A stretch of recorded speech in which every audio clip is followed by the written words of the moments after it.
welcome back to the podcast. We are so blessed today to be welcomed by a very different sort of guest than we've ever had here on the podcast, and one who brings a wealth of experience from a variety of fields. So our guest today is Shulamit Ber Levtov, and she comes from a mix of worlds that bring a really special range of experience to the podcast today. So not only does she have 30 plus years as an entrepreneur, but she's also bringing with her 24 plus years, who's counting, as a mental health professional. And with that comes a master's level degree as a registered social worker and a somatic level trauma therapist. So we're really excited to have you here. There is so much unspoken mental health issues and trauma and stressors that come along with being an entrepreneur. And until you really find your community, especially in the online era of digital entrepreneurship,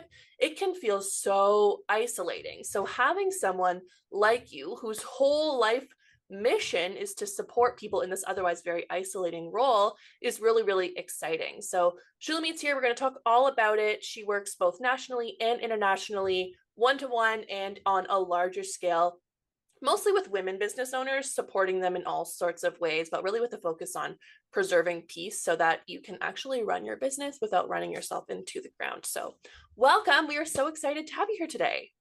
Thanks, Mariah. How fun is this? I'm so excited. Have you done many podcasts before? Oh yeah, I'm up to almost 100 or maybe a little bit more by now. Oh my gosh, she's a seasoned vet. Also, that should be in the intro as well. 24 years as a mental health professional, 100 plus podcast episodes recorded. Add it to the bio. So why don't you tell us a little bit about your career journey that led you to this point and your history with entrepreneurship and how you got to here? It's a very long story, so I'll make it really short, maybe omitting some details.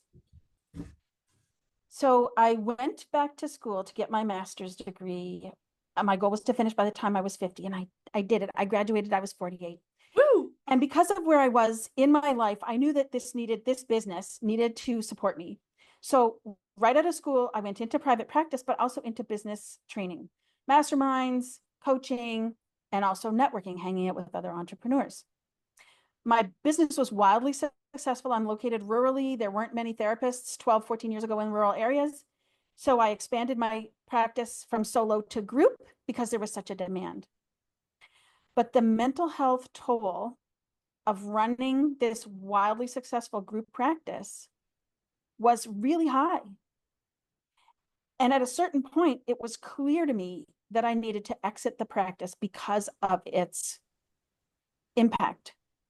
So when I was grieving that exit and coming back to solo practice and thinking, what am I going to do now?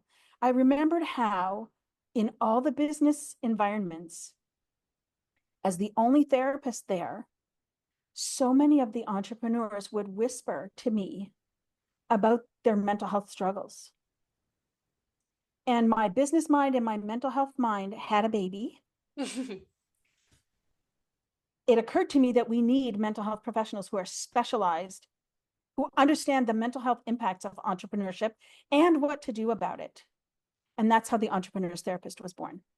I love that, especially because this is a conversation I have time and time again with the girls in my program, is that they hesitate talking to, let's say, their spouse, because it's so much effort to explain entrepreneurship, and it's so much effort to explain why creating social media content and sending out emails and things that otherwise seem frivolous when you're not an entrepreneur is so taxing and feels so stressful. And there's just so many things that the effort it goes into explaining that, or the fear of feeling like you're going to be judged or it's embarrassing or whatever it is, all of that's gone because you, right from the jump, you understand all of that and you can validate that so clearly to everyone who comes into your world.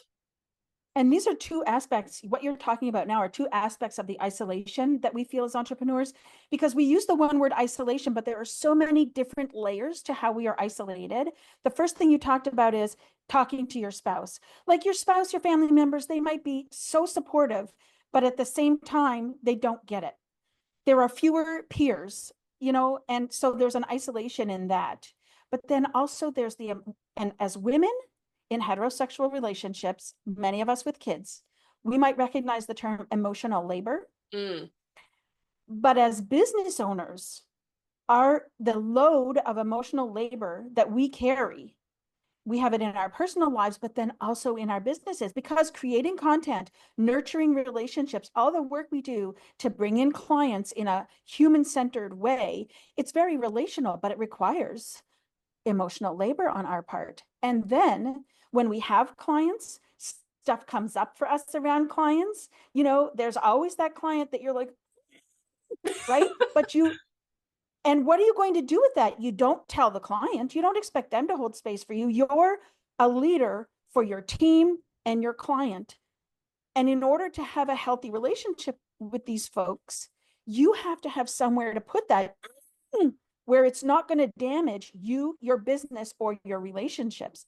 And that's where having someone who gets it, obviously, I'll say having a therapist who gets it, but also having a biz bestie and having a community like your community where other people get it and you can share in a way that isn't going to cause harm to your business or your clients is key to your mental health. I agree. And it's something we really actively work on because I've been a part of lots of different communities, and different communities have different focuses. They have different strengths depending on who's leading them. But a lot of the time, I think it does become almost like a hate fest in these groups where it's just everything is so run down. All clients are the worst. Nothing's working. Sales are down, blah, blah, blah, blah, blah, which is just really exhausting to be around. So one of the things I'm so lucky to have fostered is to be attracting the kind of women who, of course, everyone has hard days. Of course, people cry on our group calls, but the overall attitude is very much, no, we can do this. Yes, this is really hard, but here's what works for me. Here's what you can do. Like, let's move forward. So I'm getting really excited. Folks who are watching on the video can see me like gesticulating. So what you said is really important, and I'm going to pull it out. Mm-hmm. This is hard and you can do it. So in the online business world, there's a lot of toxic positivity, positive vibes only, never talk about the negative, right? I would say from a mental health point of view, positive vibes in quotation marks means saying hello to the difficult part, turning toward it in a positive way, in a caring way. Yes, this is difficult. I hear you. Of course you're feeling this way. Look at what you're going through. And you can do it. And you have the resources at hand to do it. So there's a 2-step. It's called, oh crap, now that I have to say what it is. Realistic optimism. That's the technical term. Yes, it's hard and I can do it, as opposed to toxic positivity, which is, don't worry, it'll be fine. You're the boss. You're great. Yeah. No, what we want is realistic optimism. Yes, it's hard, and yes, you can do it. It's so funny that you brought up the good vibes only, because I recently had invested in some brand messaging, and I always try and give my coaching clients an inside look into what I'm doing in my business, because everything I'm doing, everything I'm investing in, I want them to benefit from it as well. So I got back this beautiful brand messaging package, and I loved every single line in it, except she had written almost like a throwaway comment saying good vibes only. And I stopped in my tracks and I was like, hate it so much. And I threw it out to the group, and I said, I don't want to tell you my opinions on this. I'm looking for your opinions on this. When you see this line in, association with what we're doing here in my business, what's your gut reaction? And every single one was like, it's giving bro marketing. It's giving toxic positivity. That is not what we're doing here. One girl's like, I literally cry every single week on a call. Like, this is not the vibe at all. And it is hard to capture that spirit. So the way that you worded it as realistic optimism, I think is so perfect. I don't know if I've heard that before, but I really, really like it. Yeah, it's from the resilience literature. It arises from the academic research on resilience, which is actually a set of skills, not an attitude or a mindset. And realistic optimism is one of the skills under the umbrella of resilience. Amazing. I'm going to look into that for sure. As a therapist who deals with specifically entrepreneurs, do you find that you have most clients come to you proactively, or is it extremely reactively because they're already super burnt out? They're already super stressed. Like, at what point of their journey are they coming to you and seeking that support? It's about half and half. Okay. There are people who are in my chair and they will say, they come into the office, metaphorically speaking. And they say, I'm a strong, capable, competent person. I've been through lots of, can I swear on this Go for it. podcast? Yeah. I've been through so much shit in my life Yeah. and I've handled it all. But my VA quit yesterday and now I can't even get out of bed. What is the matter with me? Mm. So that is one way that folks come. And Yeah. another way that folks come is that they've had therapy before. They've done their heavy lifting, their deep healing in therapy, Mhm. and now they want the ongoing support of therapy, like the regular kind of like booster juice that you get on a regular basis from seeing somebody like once a month or every couple of weeks. But they want someone who gets their specific context. Mm. So it's half and half. Well, it gets rid of so much of that front loading effort that's required. I know when I was shopping around for a therapist, I felt like the most exhausting part was going and feeling the need to explain my entire life story and Yeah. explain everything to see if Yeah. they were a good fit, to see if they would understand. And I feel like it's the exact same thing, where if you're going in because you are specifically struggling with work, but you're not in a corporate environment, you're not in something that is easily understood in the grand scheme of things, maybe your spouse or your parents or whatever it is are belittling it almost, so you're used to it always feeling compressed, or being told when you're the full-time caregiver of your kids and you're working during nap time, oh, but you get a break, but you don't feel like you ever get a break because you're No, that's working right. or you're with your kids or whatever it is. But you go into these relationships with this preconceived notion of how you are being perceived. And I think that it's so liberating to just know that you don't believe that. You don't need them to explain it. You don't need anyone to rationalize or provide evidence for how hard they're working or how hard it is. You already know that, and that is very evident in all of your messaging across all platforms. And I just think that Oh, that I'm is glad to hear it. so, it's so encouraging, and it makes the door Mm. so open to be like, this is a safe space. I get it. Like, it's hard, and I know it's hard. You don't need to convince me. Yes. Well, there are two aspects actually too, because this traditional therapy is helpful, it's beneficial. And at the same time, when they don't understand your specific context, the support they can give you, the techniques and strategies are not applicable in the entrepreneurship context. Mm. For example, take a break, take a vacation, take a rest, take time off, take lunch. Like, yes, okay, right, yes, yes. But how do I do that in my business? Yeah. So I've developed a wide range of strategies. For example, time blocking is a mental health strategy. Is it? It is, because if you think about it, if you're stressed by your to-do list, right? So in traditional therapy, they're going to look at your stress, they're going to look at your nervous system, and I do this too, but they're going to suggest nervous system techniques. Mm-hmm.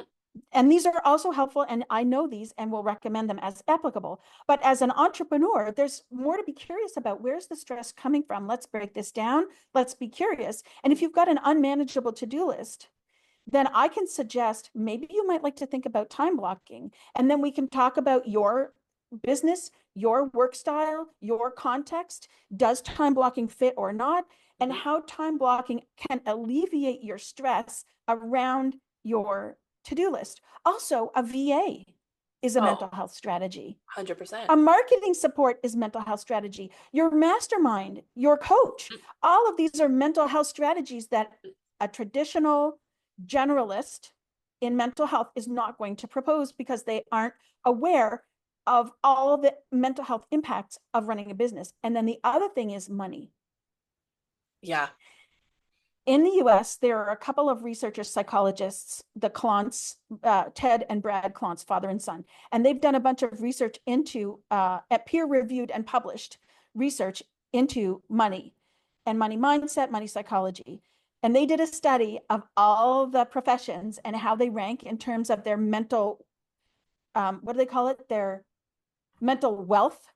So not their dollar figure, but how they relate to money and their financial well-being, psychologically speaking, and what profession scores the lowest. I'm going to guess entrepreneurship. No, mental health professionals. Oh, Because mental health professionals have this idea that it's a noble profession. I shouldn't be making money. I'm only in this to help. And so if you as an entrepreneur are having money struggles or money mindset, which I would say is money psychology, really, mhm. challenges, someone who has a whole money story and doesn't do well for themselves in relation to money because of all the stereotypes and Yep. all the beliefs around mental health professionals and money. Mhm. If you as an entrepreneur bring your money stuff to a traditional therapist, you're not going to get very far. No. But I'm specially trained in supporting folks. I'm a certified financial social worker and a certified trauma of money facilitator. And so we can also do your money stuff, not the dollars and cents and the planning, but often entrepreneurs know what they need to do about money, but don't do it. Oh, this is And a this is the conversation same, I have all the time. All the time. right? Everything And you're it's not saying, that I'm like, they, oh, we talked about this week. right? And it's not that you don't know what you have to do, it's that you don't do it. Well, why? The Mhm. why has to do with what's going on inside around money. Yeah. And once you can be in relationship with yourself around money, then you can behave differently around money. So those are the two kind of advantages of having somebody who's specially trained to help with entrepreneurs and the things that they face makes a difference. Of course, I'm talking about me, but there are other folks, right? I'm not the only one. No, it's so funny as you're talking. It's so validating for me, but also for the women I know who are going to listen to this who feel like there's something wrong with them. They're the only ones. And I've got a couple of clients who are coming to mind where I have one girl who just flat out says, I don't know why I can't accept money from people. And it's the biggest roadblock in her business is people are like, great, I'm ready. How do I pay? And then she completely freezes up. And it's the same thing of she comes from a teaching profession, which is another profession that's rich in That's right. It's martyrdom. nobility. Yeah, Yes. exactly. And already so much public judgment around money. So Yes. growing up as an adult through that and then coming into entrepreneurship, I totally get it. And I have another one who just has so much, she struggles with selling so much. She feels like it's so Yes. grimy. And yesterday I pointed out she did a really good job in a pitch and she's like, I wasn't pitching, I was just trying to help. I was educating. I'm like, exactly, correct. That's it. That's Yes. what it is. So it is definitely a lot more common than I think people think, especially when you're online and if your algorithm works the way that mine does sometimes and it's just everyone splashing around income claims about how easily money is coming to them, Oh how man. easily they're filling their programs, this, that, the other. And I mean, I'm probably guilty of it to an extent because I will talk confidently about how many spots I have left in programs and blah, blah, blah. But I'm not going to sit here and pretend it was easy. I work very hard on those relationships and to build up Yes. that trust and to make those sales. And did I Mhm. always love it? No, but it's different now. And I think that people take money and sales conversations and leads who decide you're not the right fit so personally, but it's Oh not about yes. you, it's not about Yeah. you. It's okay that they don't want to work with you. That's Yeah. okay.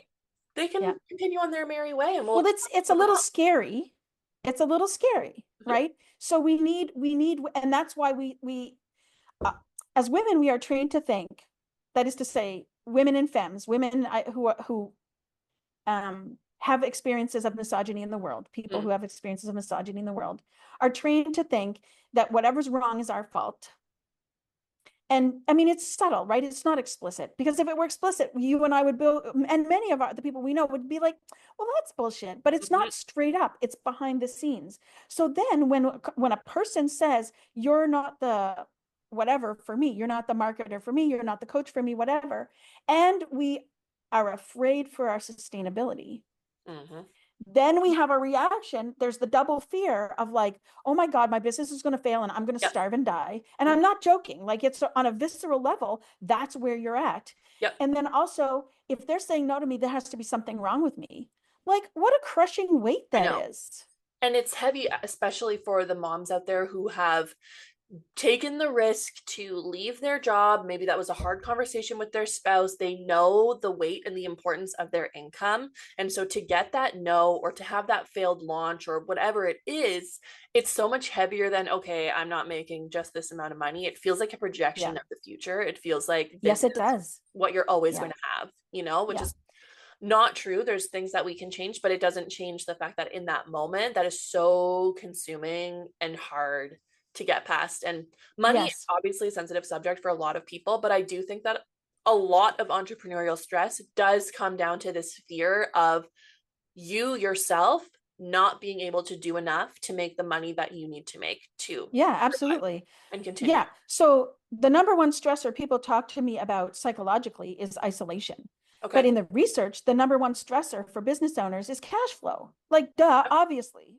We're going to pause this discussion for the day. There has been so much amazing insights already shared. I want you to have some time and space to digest them before we finish out our discussion with Shulamit, which will be live on the podcast next week.